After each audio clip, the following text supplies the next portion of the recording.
Joe Rogan. That was an exclamation point. I mean, talk about a statement. Whenever he's going in and out, he does a fan.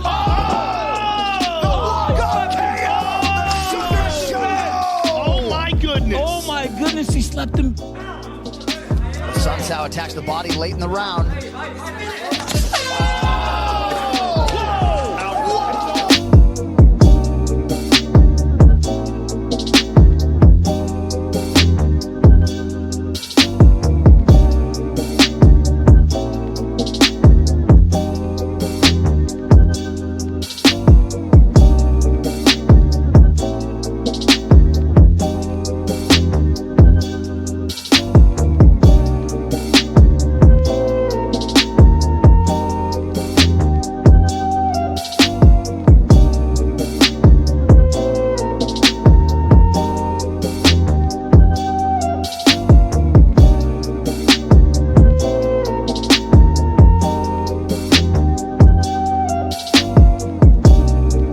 To the main event, we got a tweet from Conor McGregor essentially calling it quits. Hey guys, I've decided to retire from fighting. Thank you for all the amazing memories. What a ride it's been. Here's a picture of myself and my mother in Las Vegas post one of my world title wins. Pick the home of your dreams. Mags, I love you. Whatever you desire, it's yours. Heart emoji. We should mention this is not the first time he is calling it quits, but you are the foremost expert in this game. What do you make of this late breaking news after the end of UFC 250? I don't buy it for a second. I think Conor McGregor's trying to get you to talk about him, and you just did. What better way to get people to talk about him when there's a spectacular fight filled with people dominating? What he did was just sort of hijack the whole situation and say he's retiring. I'm not buying it.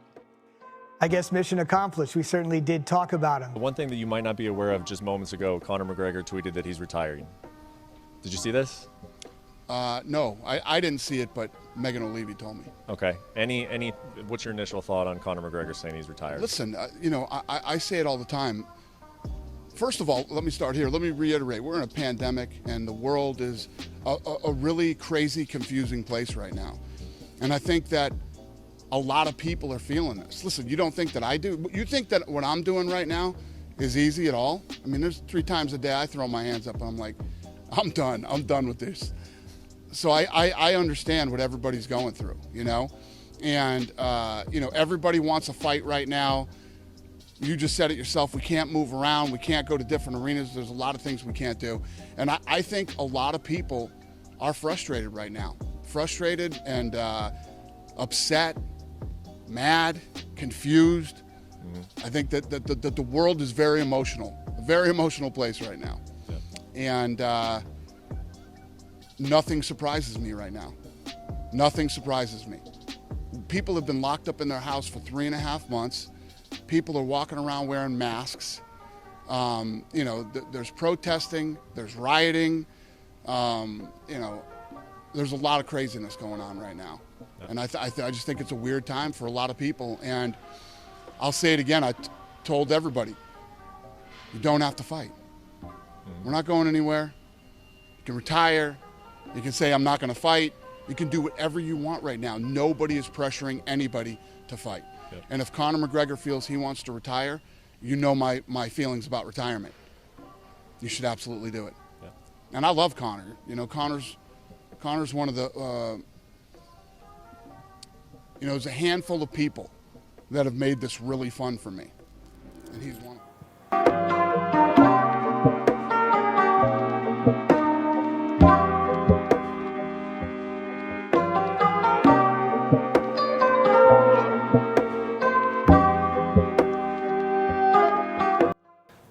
Sean, congrats on the win. Quick work, but how happy were you with the performance and what little time you had in there?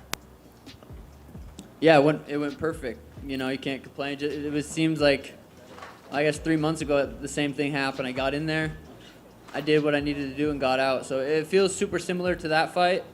I think this one ended a little sweeter. Right. I'll have to go. I haven't really been able to watch it, but it felt good. And that fake uppercut into the straight that put him down, is that something you worked on and noticed that you could take advantage of against Eddie Wineland? I think that's just another a tool I have in the toolbox is that same thing, that kind of fake uppercut into a right hand. I have so many tools that one of them's gonna land. I have so many, and the tools I have they're not just little shots; they're knockout shots. I don't know. I have a lot of knockout finishes that are still to come. And after your last fight, I asked you how long before you were going to start getting prepared for these 25-minute fights, these 5-round main events. So after this, what do you want moving forward after 2 back-to-back performances like this? Yeah, that's kind of up to the UFC. I think a main event kind of sounds like, that almost sounds right. It sounds like something that should probably get done. We'll see. Hopefully I'll sit down with Sean Shelby and we'll talk and figure out what's next. But yeah, main event sounds nice.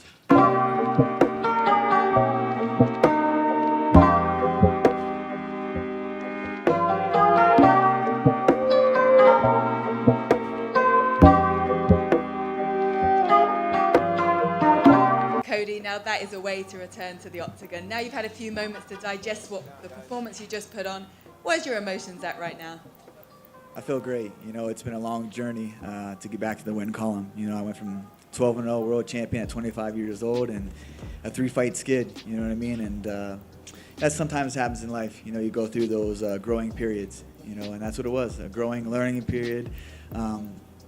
I kept motivated, I kept driven, just kept having to pick myself up from ground zero and build myself back up mentally, physically, and emotionally.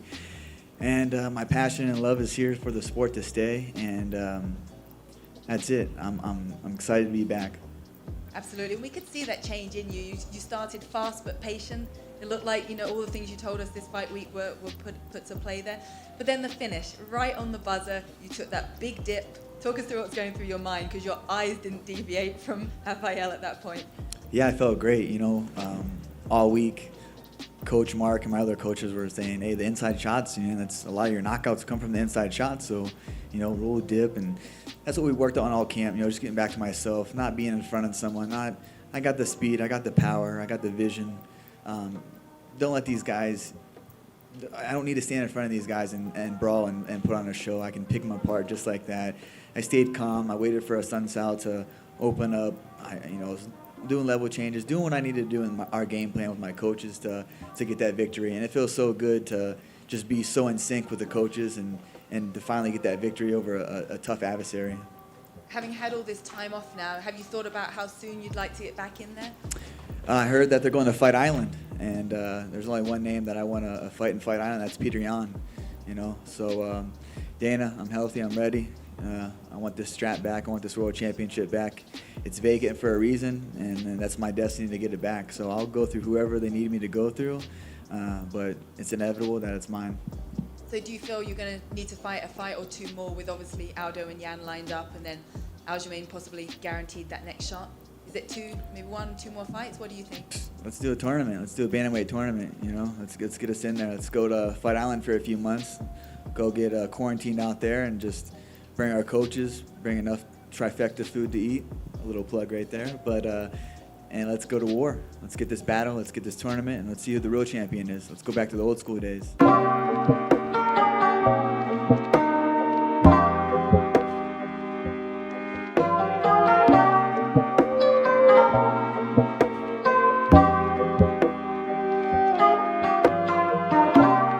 Just put into words what that means to you.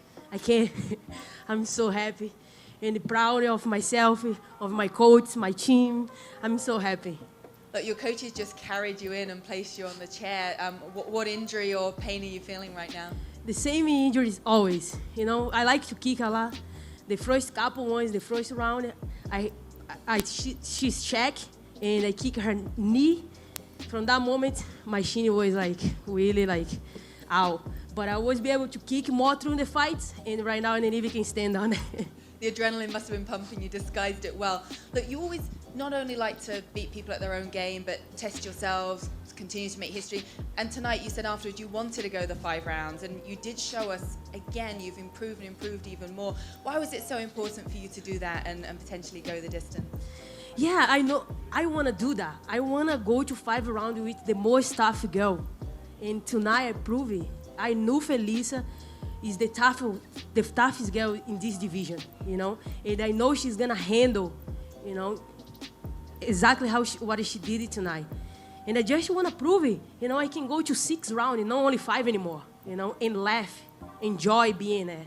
So tonight was amazing, amazing. Everything that we work on, me and my coach, I was be able to put in there, you know, and that was making me laugh, you know, not because like I was hurting her.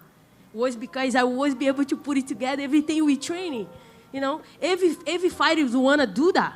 Like I want to train and I want to be able to put in there, and a lot of people can't, and this is frustrating. But tonight, like always, and it always is gonna be, because from here to the next, I'm gonna grow, you know. I'm gonna go to the roof. I'm gonna go to the top of the mountain. Like I'm gonna go to the moon. Honestly, I'm gonna go to NASA now. We don't.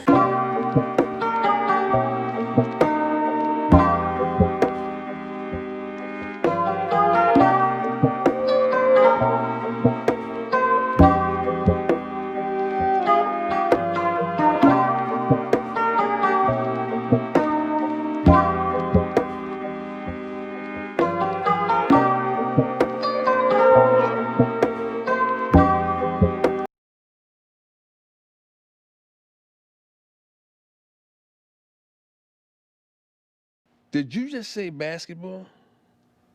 Did I stutter?